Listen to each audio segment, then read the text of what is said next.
Assalamualaikum warahmatullahi wabarakatuh. Perkenalkan, nama saya An Rahmawati dari kelompok 3. Saya akan membacakan pengertian individu. Manusia adalah makhluk yang dapat dipandang dari berbagai sudut pandang.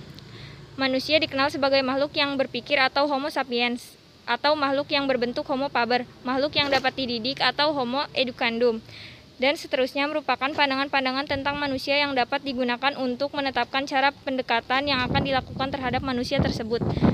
Berbagai pandangan itu membuktikan manusia adalah makhluk yang kompleks. Setiap manusia pada dasarnya sebagai pribadi atau individu yang utuh. Individu yang berarti tidak dapat dibagi. Tidak dapat dipisahkan keberadaannya sebagai makhluk yang tunggal yang khas. Karakteristik individu. Setiap individu mempunyai ciri dan sifat atau karakteristik bawaan, dan karakteristik yang diperoleh dari pengaruh lingkungan. Karakteristik bawaan merupakan karakteristik keturunan yang dimiliki sejak lahir, baik yang menyangkut faktor biologis maupun faktor sosial psikologis.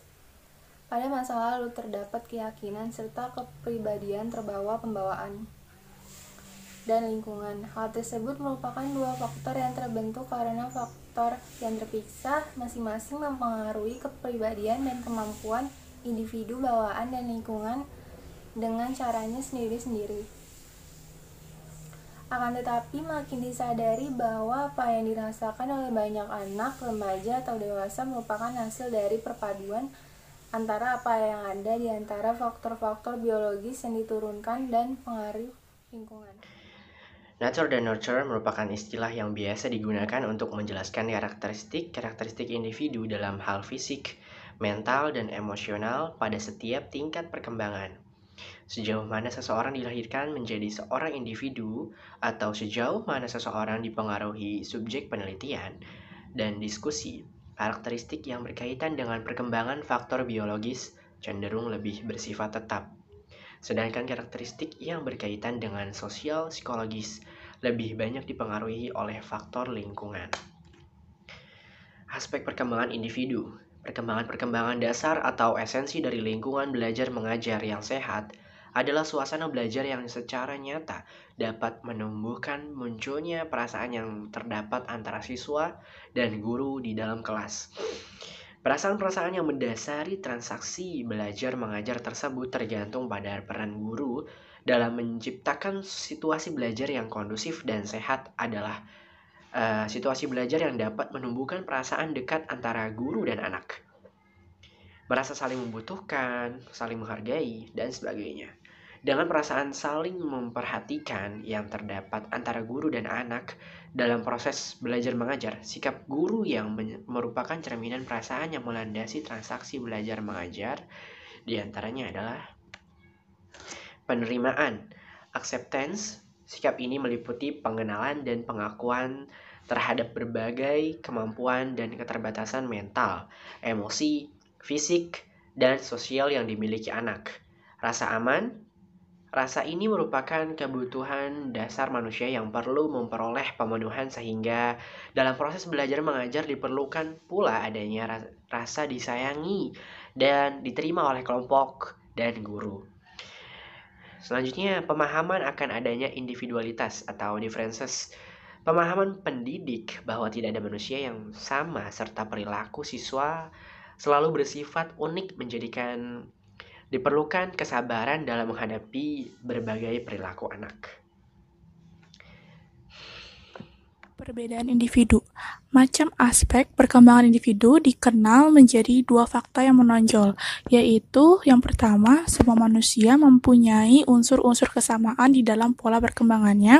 Lalu yang kedua, di dalam pola yang bersifat umum dari apa yang membentuk warisan manusia secara biologis dan sosial, tiap-tiap individu mempunyai kecenderungan yang berbeda. Nah, perbedaan-perbedaan tersebut secara keseluruhan lebih banyak bersifat kuantitatif, bukan kualitatif. Setiap orang, apakah ia seorang anak atau orang dewasa, dan apakah ia berada pada suatu kelompok atau sendiri, ia disebut sebagai individu. Nah, sifat individual itu adalah sifat yang berkaitan dengan orang perseorangan, berkaitan dengan perbedaan individual perseorangan. Dari Gary tahun 1963 yang mengategorikan perbedaan individual ke dalam bidang-bidang sebagai berikut. Yang pertama yaitu perbedaan fisik seperti jenis kelamin, usia, berat badan, tinggi badan, bentuk muka, dan lain sebagainya. Yang kedua yaitu perbedaan sosial, meliputi status ekonomi, agama, kelompok, keluarga, kelompok sosial, suku, dan semacamnya. Dan yang ketiga yaitu perbedaan kepribadian atau watak, motif, minat, sikap, pikiran, perasaan, kehendak, dan sejenisnya. Yang keempat yaitu perbedaan intelijensi dan kemampuan dasar seperti tinggi, sedang, rendah, atau sangat mampu, mampu, dan kurang mampu.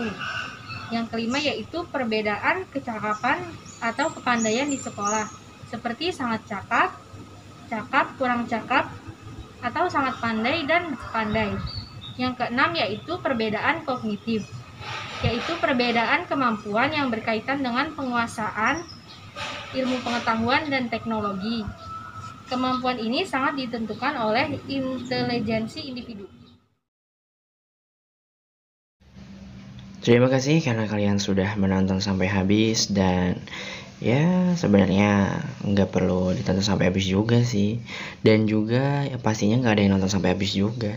Jadi ini cuma apa ya? Ya segenap curcol yang tidak berfaedah juga sih sebenarnya. Untuk apa kalian dengarkan ini? Jadi ya lumayan lah. Mending kita ngopi dulu lah ya sekarang. Seruput.